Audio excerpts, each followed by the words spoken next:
lot of things I want to talk about with you. And as I said earlier, when we first got on, I'm kind of got an identity crisis because the everyday millionaire is really about seemingly ordinary individuals like yourself who have really accomplished some extraordinary things.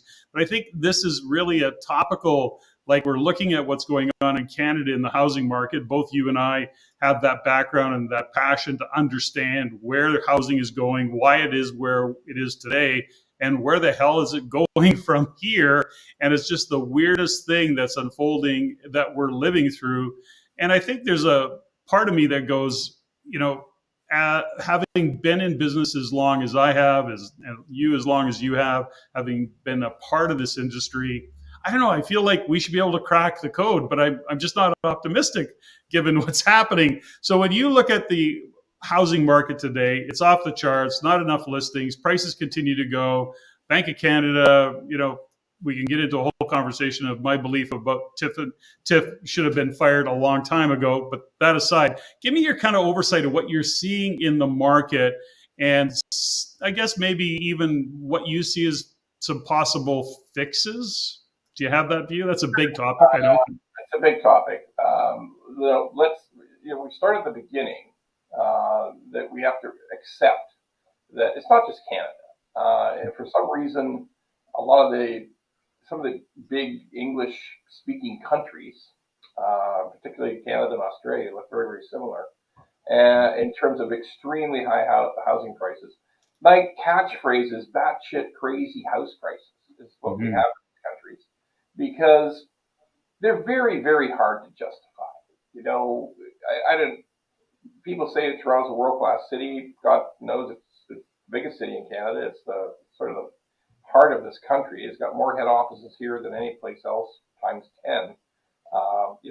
But here's the crazy part. We see exceptionally high prices in places that they shouldn't be high.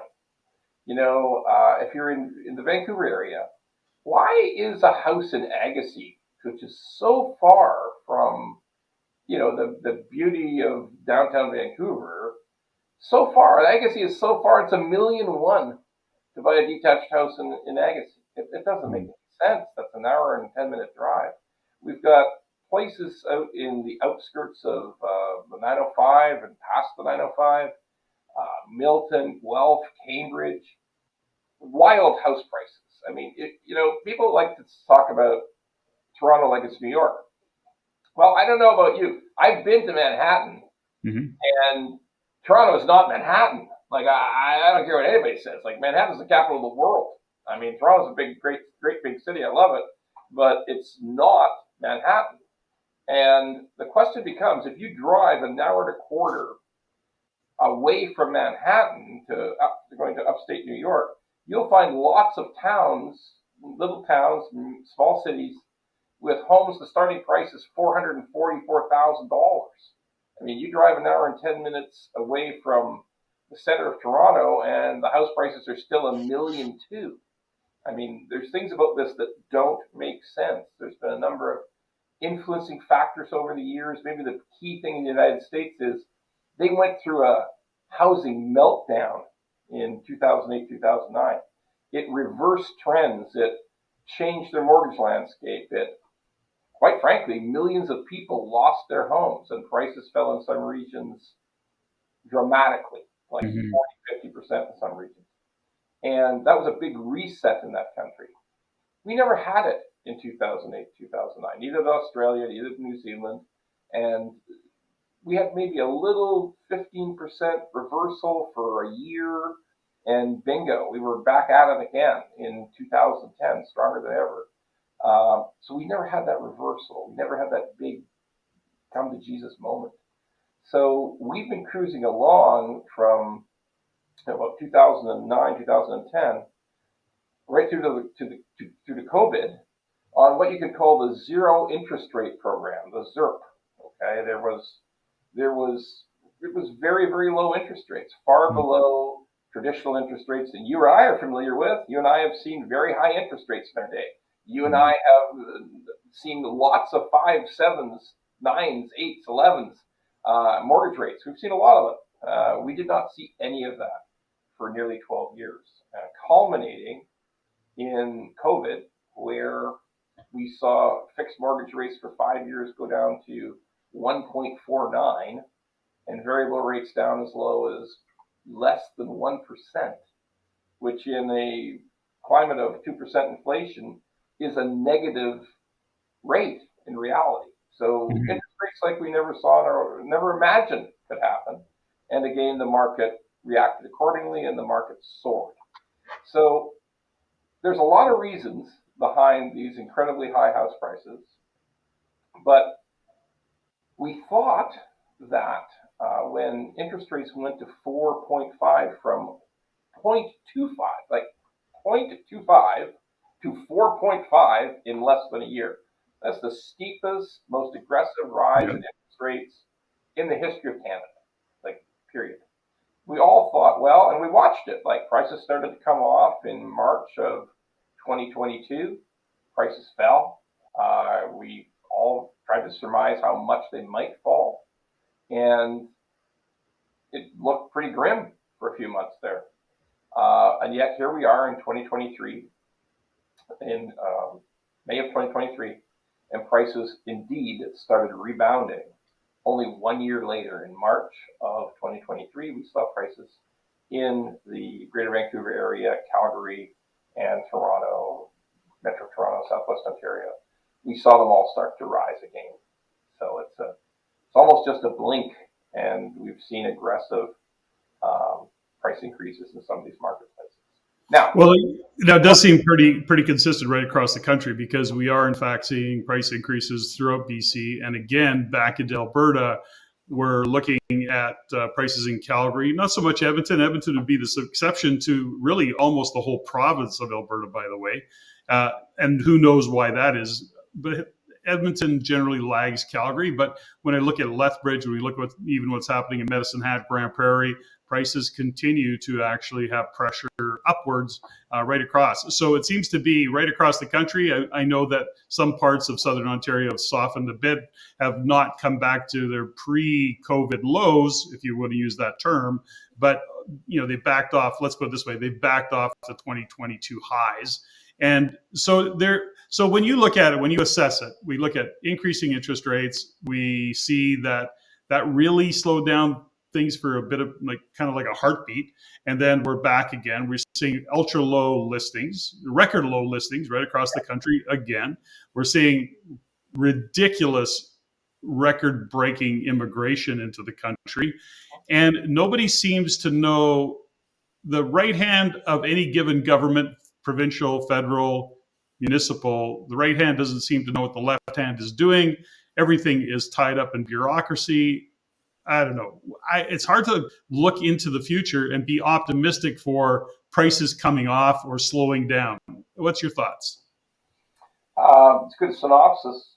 By the way, I might be the only person living in Toronto who's been to every single one of those towns you listed in Alberta. That's awesome. Lived in two of them. I lived in Alberta for almost 8 years. My wife's an Albertan. My eldest son was born in Calgary. I'm originally from Vancouver, so I know this. You know it. I know this country.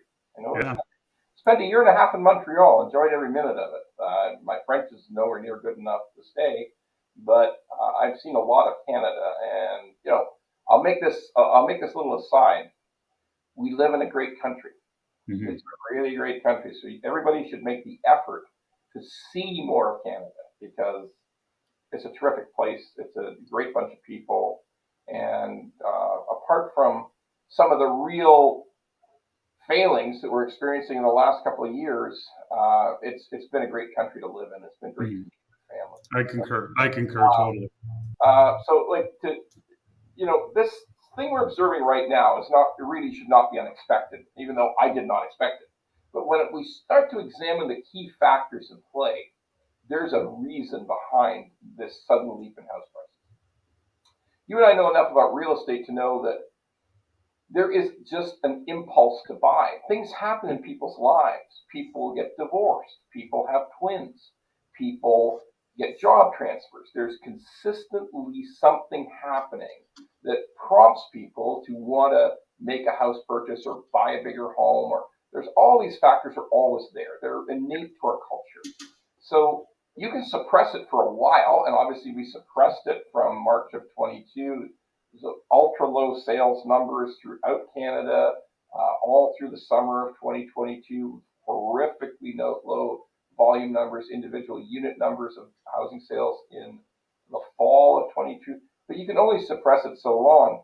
And here's what happened. We thought, you and I have been through a few of these housing cycles, right? So what normally happens in a housing cycle like this when interest rates spike enormously, some people just, particularly when we had a variable was the most popular mortgage by all means in 2021 and part of 2022. So we had this enormous spike in variable, enormous spike in HELOC cost. We saw all this happening and thought to ourselves, well, if this is anything like past cycles, some people are going to be forced to sell. I mean, there's definitely going to be some people forced to sell. But what we didn't know is that 80% of the variable mortgages in Canada, the payment doesn't change. Like we sort of knew it, like I sort of had it in the back of my mind as a mortgage broker, but it was never a meaningful thing.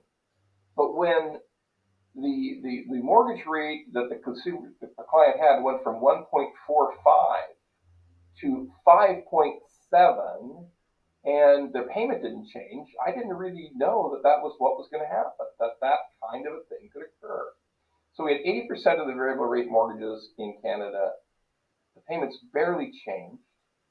For the people who it was changing, some of them locked in, some of them found ways to manage it. And then for the HELOC people, some of those people just disposed of some of the HELOC debt they had. Some people, they might have sold the rental property, but it was all made manageable by the fact that so many of the mortgages were very low rates. I mean, so, Ron, sorry to interrupt. Can we unpack that a little bit so listeners understand what went on in the background?